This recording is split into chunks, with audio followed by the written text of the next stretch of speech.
Alors, on va parler de ces marchés justement avec Jérôme Révillier. Bonjour Jérôme. Bonjour à tous. Alors, vous suivez beaucoup là, les devises, voilà, chez EOL Trading et Alternative Capital Investment. Vous allez nous parler ce matin. On va parler d'abord un petit peu de ces marchés, les marchés qui ont fortement baissé. Quelle est votre stratégie actuellement sur ces marchés ? Alors effectivement, on a un début d'année qui est très compliqué sur les places actions. On s'en doutait un petit peu en fin d'année parce qu'on a vu qu'on avait sauvé un peu les apparences en dernier recours, mais que le CAC était quand même poussif. Et puis là, on rattaque l'année avec surtout des grosses inquiétudes sur la Grèce, bien évidemment.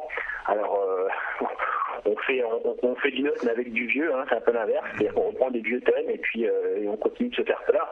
Donc c'est surtout la Grèce qui pèse énormément sur les marchés et avec en plus des attentes, un petit peu d'incertitude sur ce que fera la BCE. On a Angela Merkel qui ce matin demande à la BCE de patienter un petit peu avant de vraiment prendre des décisions en attendant que la Grèce vote. On a pas mal de petites incertitudes comme ça qui pèsent sur des marchés qui étaient déjà un petit peu poussifs en fin d'année. Donc vous aujourd'hui vous suivez quel type d'actifs précisément ?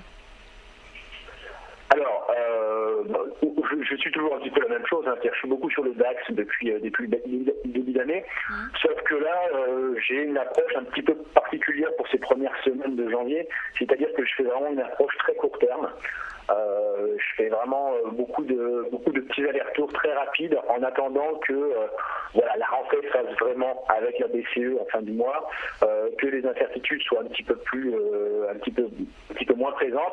Et donc on travaille beaucoup de très court terme avec des échanges intraday. On évite de rester exposé sur plus longtemps. Donc, pour l'instant, pas de grande conviction. Par exemple sur le DAX aujourd'hui, donc quel est votre objectif ? Alors là, en intraday, on vend la zone. Alors bon, c'est facile à dire parce que ça vient de baisser depuis quelques minutes, mais on a vendu les 9525, 9540, qui était une zone de résistance très court terme, en intraday. On a une zone de support en 9425 où on se rachètera parce que je pense qu'on va être dans l'attente jusqu'aux minutes de la Fed ce soir. Et donc peu de choses à attendre pour l'instant, sauf déclaration. On s'est fait peur les premières séances. Là, on va un petit peu consolider jusqu'aux minutes de la Fed, qui va être vraiment le premier test avec les premières déclarations sur le futur de la politique monétaire américaine. Et c'est ça qui va vraiment être intéressant. Alors Jérôme, on a un DAX effectivement qui perd 4% depuis le début de l'année. Et là on a eu des bonnes statistiques ce matin en Allemagne, comme vous avez pu le voir, un taux de chômage qui est en baisse. Et malgré ça, on a un marché, donc un DAX qui est en repli, qui est repassé dans le rouge.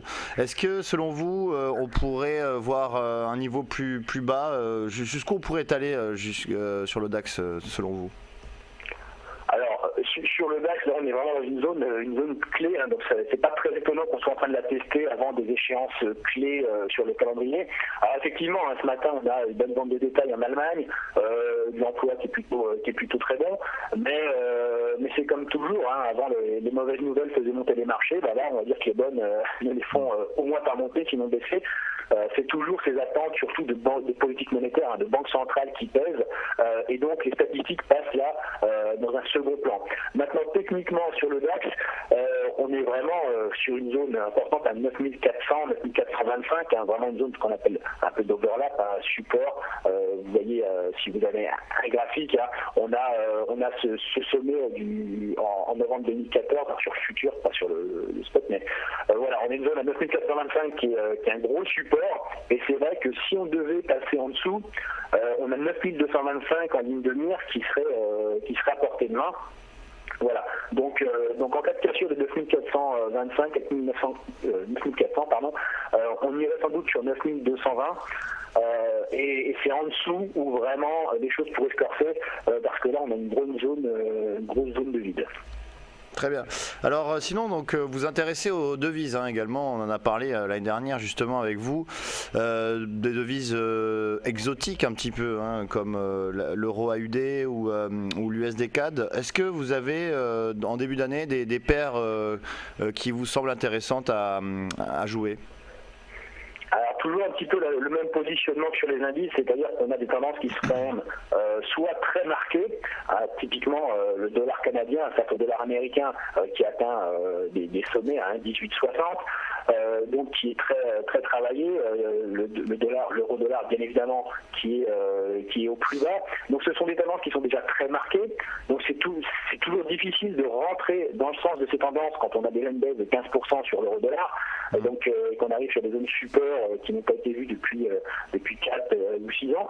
Donc voilà, c'est un peu la difficulté de ce début d'année, c'est qu'on a des tendances très marquées, déjà très engagées, donc pas facile à reprendre, et d'autres qui stagnent un petit peu, comme vous citiez l'euro AUD par exemple, voilà, l'euro et le dollar australien sont deux devises vraiment faibles en ce moment, et on a une petite phase d'hésitation, et bien malin qui peut essayer d'anticiper la sortie.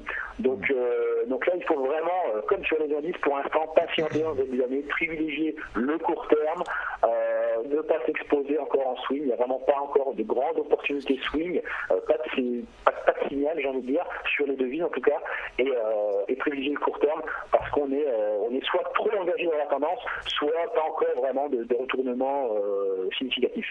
Donc quel est votre objectif pour juste rappeler sur par exemple la paire USD-CAD? Alors sur la paire USD-CAD, mon objectif il a été littéralement explosé pour tout dire, parce que moi j'avais à 16,50, à 17, voilà, donc là on est vraiment plus haut. Là j'ai envie de dire maintenant on arrive sur une zone un petit peu inconnue, on est sur des sommets, on a 1,1870 qui était à des sommets touchés en 2007, donc qui est vraiment là aussi une zone de résistance.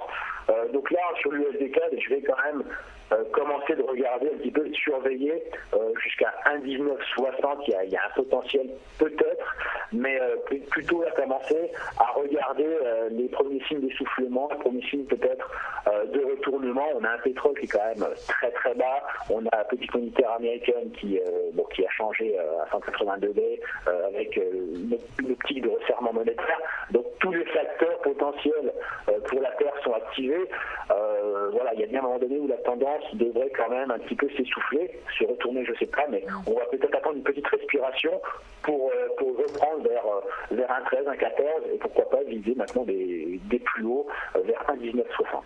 D'accord, donc un repli donc vers les 1,13, 1,14 pour diviser ensuite donc un objectif à 1,1960, ce que vous nous avez dit. Voilà, à peu près, voilà. C'est un peu l'idée. Merci beaucoup Jérôme Révillier pour ces éléments. On vous retrouvera la semaine prochaine. On va marquer de notre côté une pause et on se retrouve tout de suite pour la suite de Direct Investisseur.